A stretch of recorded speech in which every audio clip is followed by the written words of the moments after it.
Dr. Elena Voss stood before the tribunal with the sort of composure that lesser beings might mistake for serenity, which would be their first mistake of many. But who was counting? The holographic display behind her showed cross-sections of human bone structure rotating in 3 dimensions, calcium phosphate matrices gleaming under the chamber's artificial starlight. Beautiful, really, if you appreciated the engineering. The examination chamber of Kepler Station represented the pinnacle of interspecies academic cooperation, which was to say, it resembled a gladiatorial arena designed by committee. Tiered seating accommodated everything from methane-breathing Skeltar to the luminous energy forms that called themselves the Transcended. Each species had insisted on their own atmospheric preferences, resulting in a dizzying array of environmental fields that made the space look like a psychedelic terrarium. "Your thesis," rumbled Examiner Korath from the central dais, his silicon carbide carapace catching the light like black diamond, "suggests that humans possess unique evolutionary adaptations despite obvious structural deficiencies." Elena's smile could have cut glass. "I prefer the term misconceptions, Examiner. But please, elaborate on these deficiencies." The Korath gestured with limbs that could crack starship hulls. His species had evolved on a world where atmospheric pressure could liquefy lead, and their exoskeletons showed it. "Your calcium-based endoskeleton, fragile, inefficient. A single impact that would barely register to my sensory apparatus could shatter your limbs." "Fascinating." Elena tapped her datapad, and the hologram shifted to show stress fracture patterns. "Yet human bones exhibit a remarkable capacity for self-repair that silicon carbide structures lack." "When was your last molting, Examiner Korath?" 6 months? 8? A chittering sound emerged from the Korath's vocal chambers, their equivalent of clearing one's throat. 7 months, 2 weeks. Of course, because unlike our so-called fragile calcium structures, your carapace cannot adapt to new stresses. It must be completely shed and regrown. Elena's tone remained conversational, as if discussing weather patterns.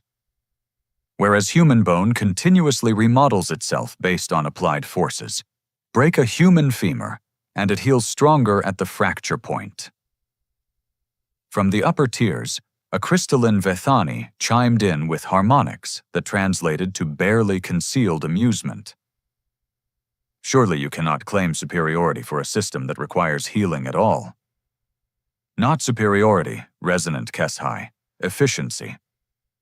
Elena pulled up comparative metabolic charts.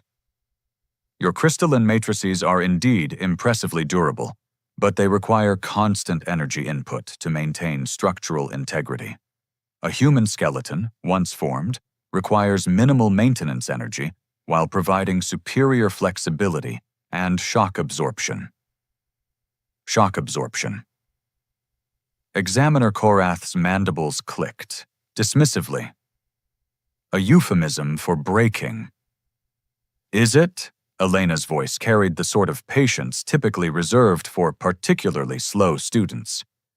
"Tell me, Examiner, what happens when an unstoppable force meets an immovable object?" "The force is stopped or the object is moved." "Exactly. Your carapace represents the immovable object philosophy. Resist everything until catastrophic failure. Human engineering favors controlled failure modes. We bend so we don't break.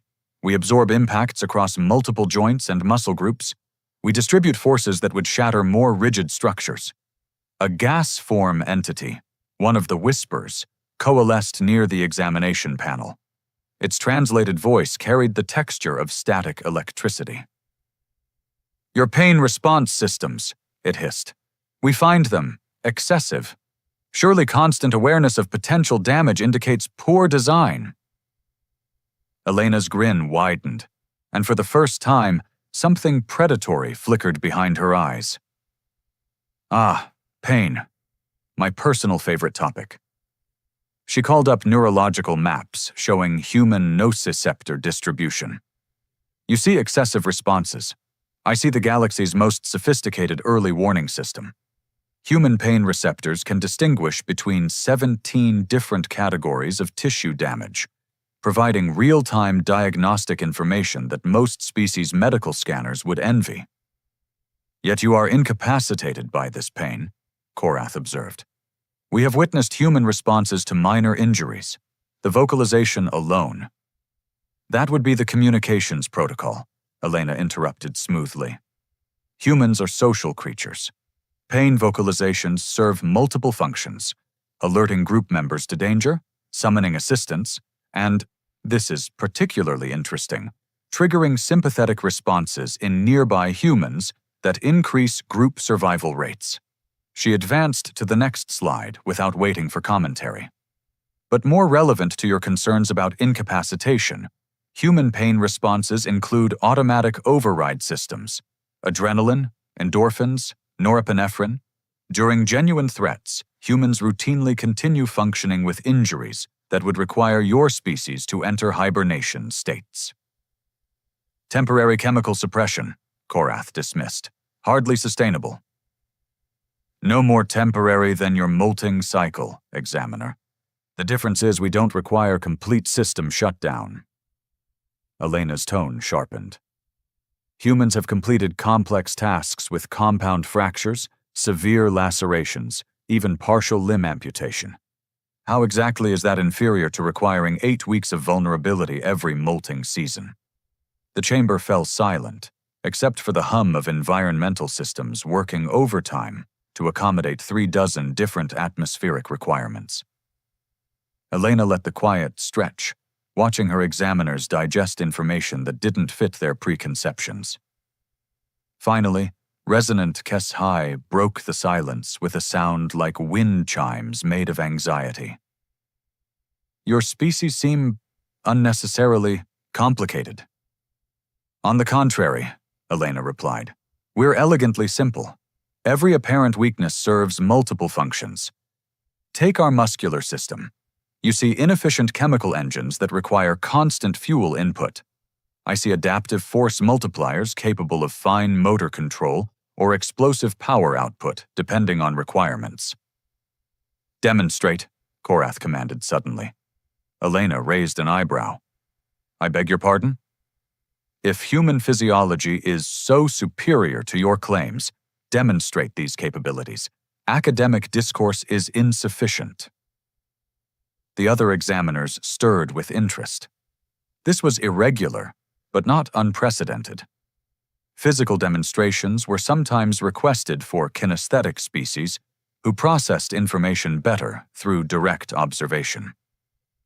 Elena considered the massive Korath, easily 4 times her mass, and armed with natural weapons that could puncture steel. Her smile never wavered.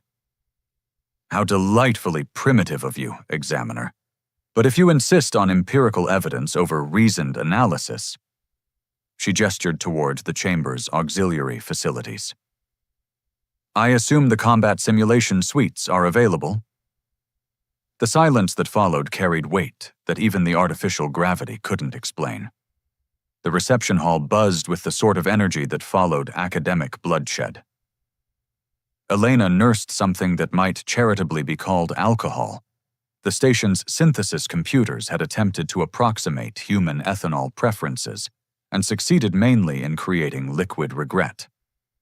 Around her, various species clustered in their comfort zones, atmospheric fields creating invisible barriers more effective than any social protocol. Quite the performance back there, observed Dr. Haxtell, a Neurathi whose segmented head bobbed with each syllable.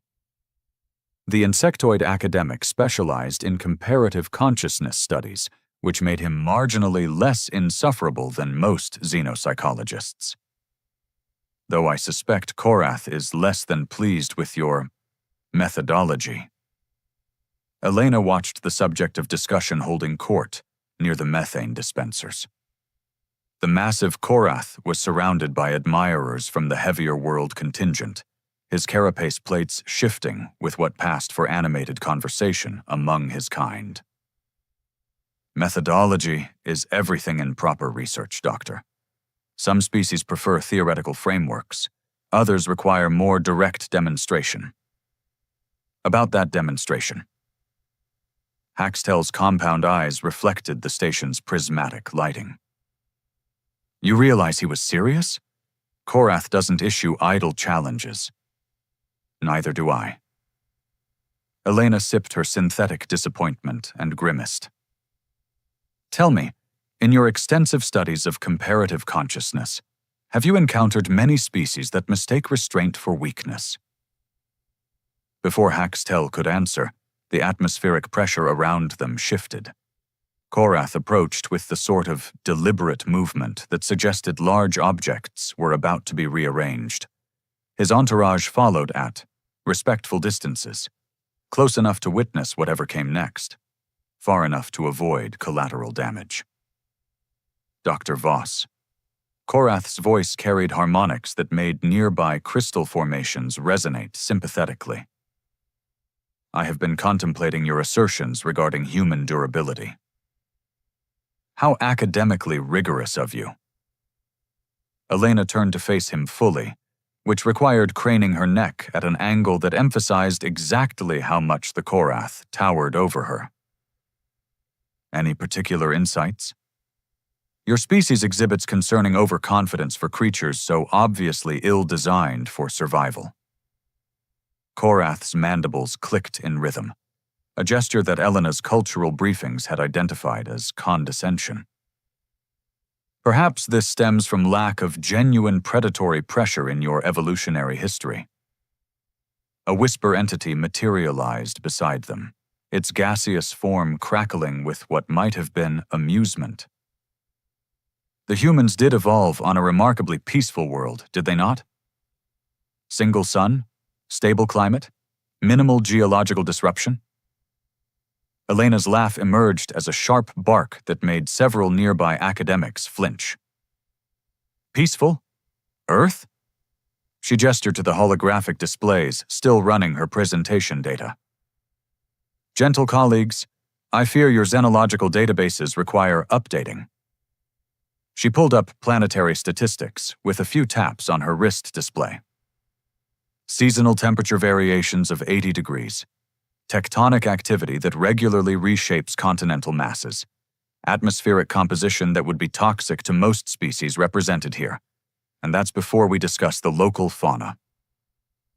Surely you exaggerate, chimed resonant Kesahai, her crystalline form pulsing with skeptical harmonics. Your homeworld cannot be as hostile as you imply, or your species would not have achieved spaceflight. Wouldn't we? Elena's smile carried enough sharp edges to perform surgery. Let me share some delightful facts about Earth biology. Our apex predators, creatures we considered normal enough to domesticate, possess jaw strength exceeding your carapace tolerance, Korath. We kept them as companions. The gathered academics exchanged the sort of glances that suggested either Elena was lying magnificently or they had severely underestimated human environmental pressures. Furthermore, Elena continued, warming to her topic, human children regularly survive encounters with venomous arthropods, toxic plant matter, and bacterial infections that would require most species here to undergo complete systemic reconstruction. We call it playing outside. Impossible, Korath declared. No species develops spaceflight capability while contending with such environmental hostility. That's where you've made your fundamental error. Elena stepped closer to the towering Korath, close enough that his shadow engulfed her entirely. You assume environmental hostility prevents advancement. We found it rather motivating. The temperature in their immediate vicinity seemed to drop, several degrees.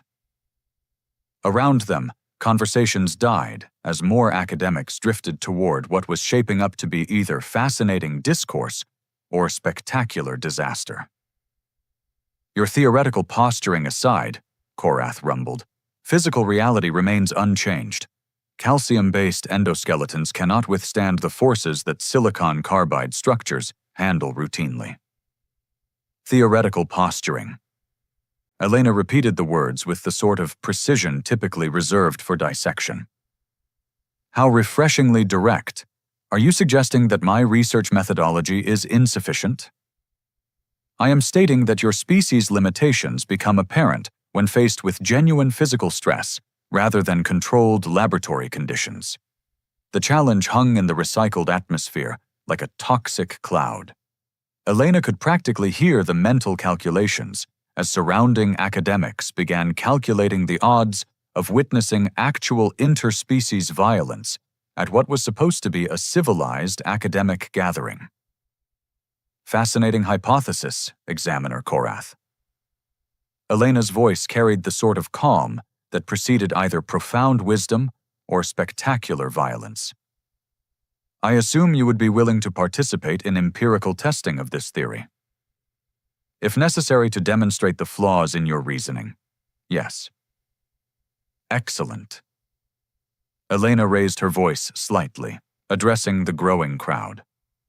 I propose we settle this through proper academic methodology, controlled conditions, multiple observers, recorded data for peer review. Haxtell's wing cases buzzed with alarm. Elena, surely there are less direct ways to resolve theoretical disagreements.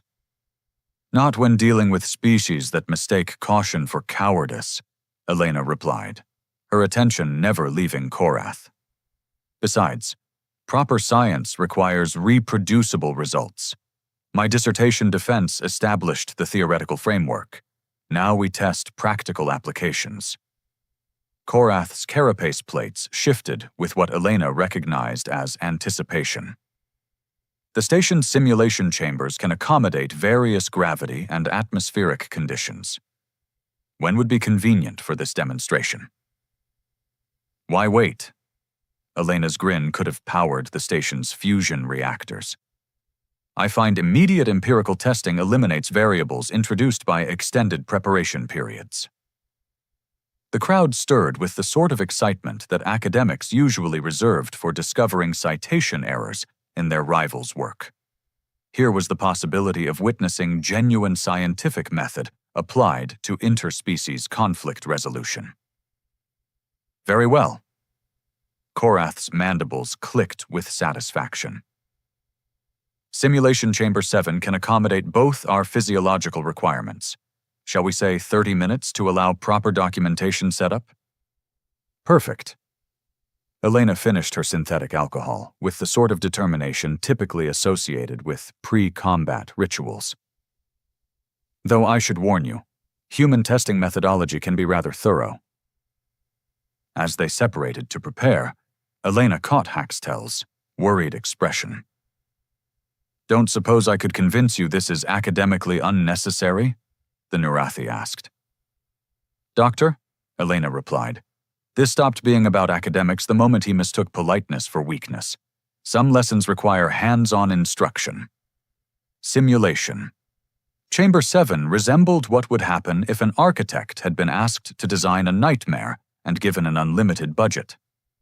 The spherical space could generate any environmental condition short of a black hole, and judging by the warning labels, even that was under consideration for future upgrades.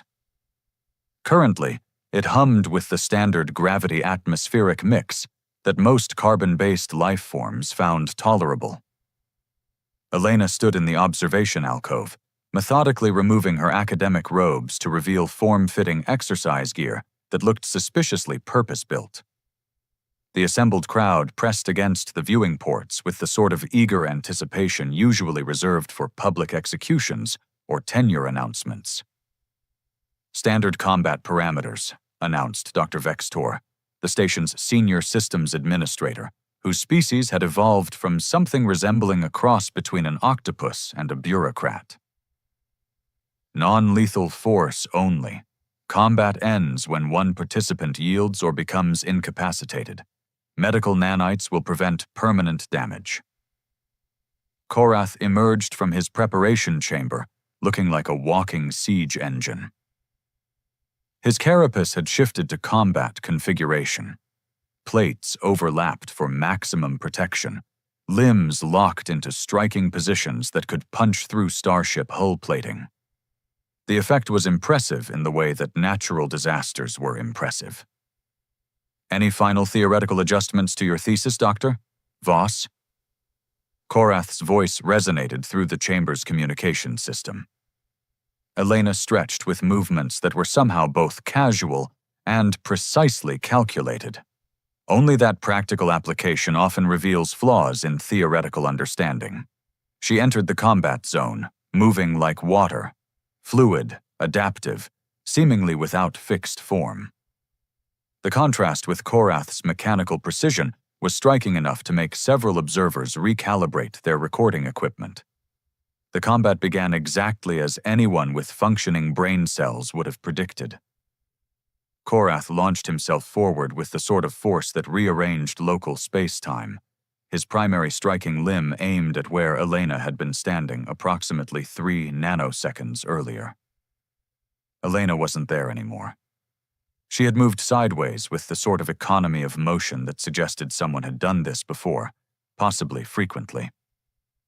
Korath's strike shattered the reinforced flooring where she had been standing, sending fragments ricocheting off the chamber walls with enough force to crater the impact points. Interesting opening gambit, Elena observed, circling at a distance that kept her just outside Korath's impressive reach. Though I notice your recovery time is approximately 4.7 seconds. That seems suboptimal. Korath's response involved a series of strikes that could have demolished small buildings. Elena treated them like a particularly aggressive dance partner, stepping around, under, and occasionally over the attacks with movements that looked choreographed, but were actually pure applied physics.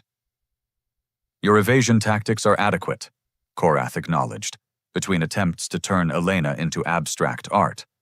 But avoidance is not victory. Quite right.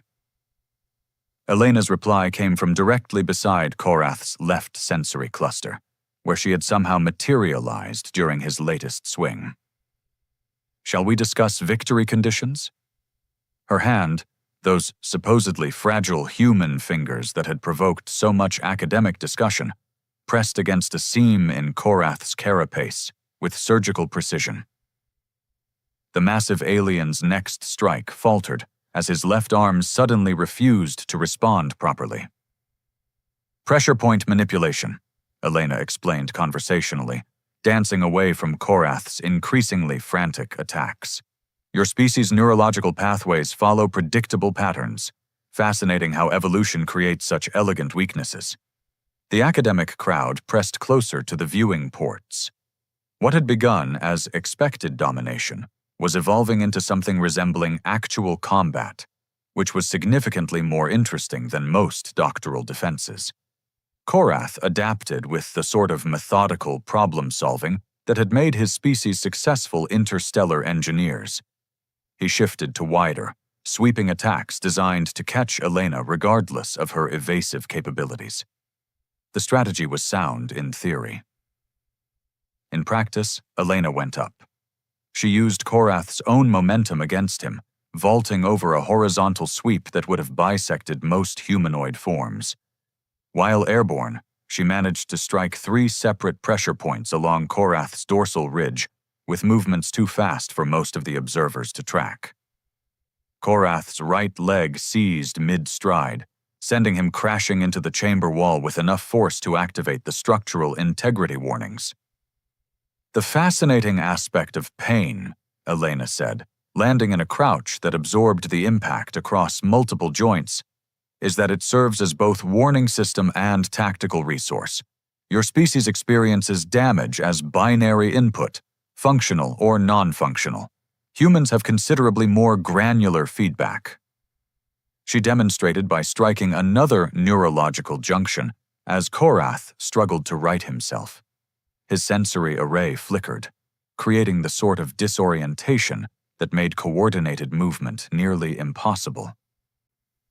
You see, pain teaches us to catalog damage, to continue functioning despite it, and to use it as information rather than limitation. Elena's voice carried the patience of someone explaining basic concepts to slow students. It also teaches us exactly how much force is required to cause specific types of dysfunction in various species. Korath managed one final, desperate charge. The sort of all-or-nothing attack that had served his ancestors well in their homeworld's volcanic mining operations. Elena met it head-on, which should have been suicide. Instead, she flowed around his charge like liquid mercury, her hands finding the precise junction where Korath's primary sensory cluster connected to his motor cortex. The strike was almost gentle, barely enough force to crack an eggshell. Korath's massive form locked in place as if someone had activated a stasis field. His eyes tracked Elena's movement, but nothing else responded to his commands. He toppled like a felled tree, his carapace ringing against the chamber floor with the sort of finality usually associated with funeral bells. Elena stood over him, not breathing hard despite having just dismantled a creature 4 times her mass and armed with natural weapons that could cut steel. She looked up at the observation deck with the expression of someone who had just completed a routine laboratory procedure. "I believe this concludes the practical demonstration portion of my thesis defense," she announced, "though I'm happy to answer questions about methodology." The silence that followed Korath's collapse possessed the sort of weight typically associated with collapsing stars or tenure committee deliberations. Elena knelt beside the paralyzed Korath, checking his vital signs with the clinical detachment of someone conducting a routine equipment inspection. "Temporary neurological disruption," she announced to the stunned audience. "Motor function will return in approximately 47 minutes. Cognitive abilities were never impaired, so he's aware of everything happening around him. Fascinating evolutionary adaptation, really. His species developed redundant sensory systems but centralized motor control. Single point of failure." Dr. Vextor tentacled frantically at his medical scanners. "How did you know the exact pressure and location required for that specific result?" Elena's expression suggested the question was roughly equivalent to asking how she knew water was wet. Xenoanatomy was a required course in my undergraduate program. Though I admit Korath's species required additional study, their neurological architecture is more complex than most silicon-based life forms. She stood and addressed the observation deck with the sort of professional courtesy typically reserved for post-lecture discussions. "Before anyone asks, yes, I could have ended this encounter in approximately 15 seconds. The extended demonstration was for educational purposes." The academic crowd stirred with the sort of uncomfortable energy that follows the complete reversal of established paradigms. Whispered conversations erupted in 17 different languages, most centered around variations of, "Did that really just happen?"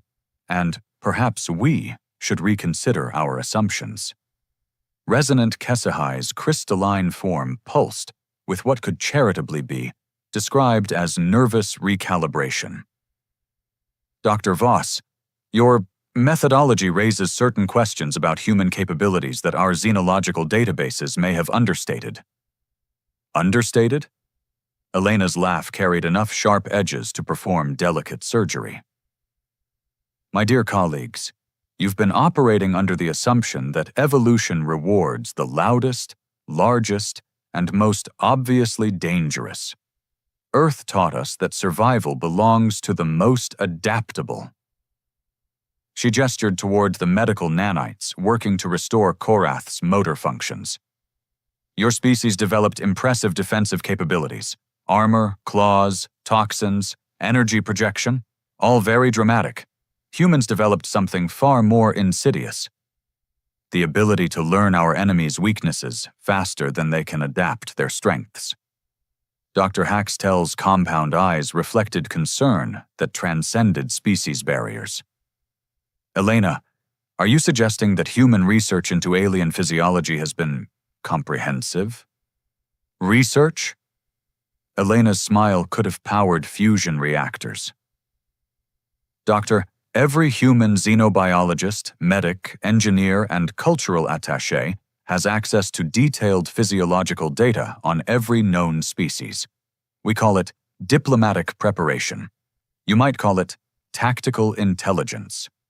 The implications rippled through the assembled academics like radiation through an unshielded reactor core. Suddenly, every human scientific exchange, every collaborative research project, every peaceful cultural interaction acquired a distinctly different context.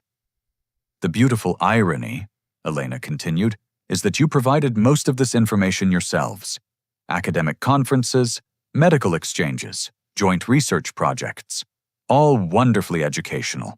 We learned exactly how your species think, react, and more importantly, where you're vulnerable. She pulled up her presentation data one final time, but the holographic displays now showed something entirely different. Detailed anatomical weak points for dozens of species, compiled with the sort of thoroughness that suggested military-grade intelligence gathering disguised as scholarly curiosity. My dissertation defense wasn't really about proving human durability, Elena explained, with the patience of someone unveiling a particularly elegant equation. It was about demonstrating how completely you've underestimated us, while simultaneously providing us with everything we needed to understand you. The medical scanners chimed, indicating Korath's motor functions were beginning to return. Elena helped him to a sitting position, with the sort of gentle courtesy that somehow made her previous demonstration even more unsettling. "Feeling better?" she asked. "No permanent damage, though I imagine your pride will require some recovery time." Korath's mandibles moved with obvious effort. "Your species has been studying us." "For centuries," Elena confirmed cheerfully, "though studying makes it sound so academic. We prefer getting to know our neighbors. After all, you never know when detailed anatomical knowledge might prove useful for diplomatic purposes."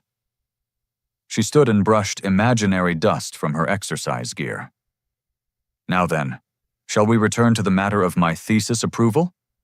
I believe I've provided adequate empirical evidence supporting my conclusions about human adaptive capabilities."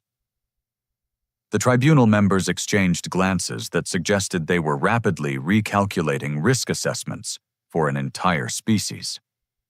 Dr. Vextor's tentacles moved in patterns that indicated extreme administrative stress.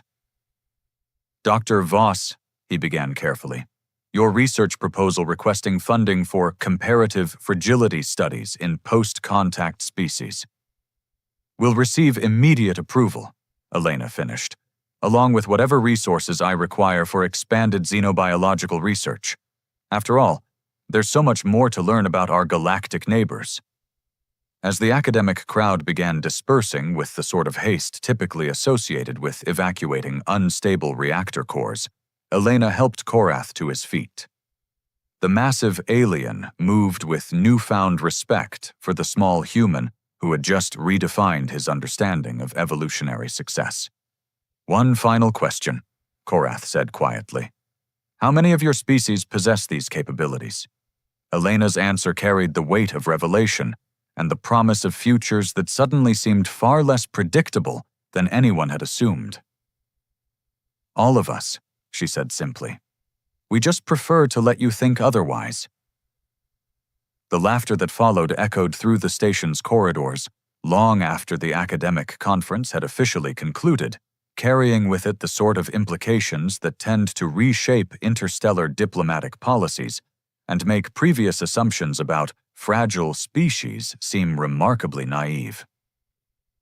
After all, the most dangerous predators had always been the ones nobody saw coming.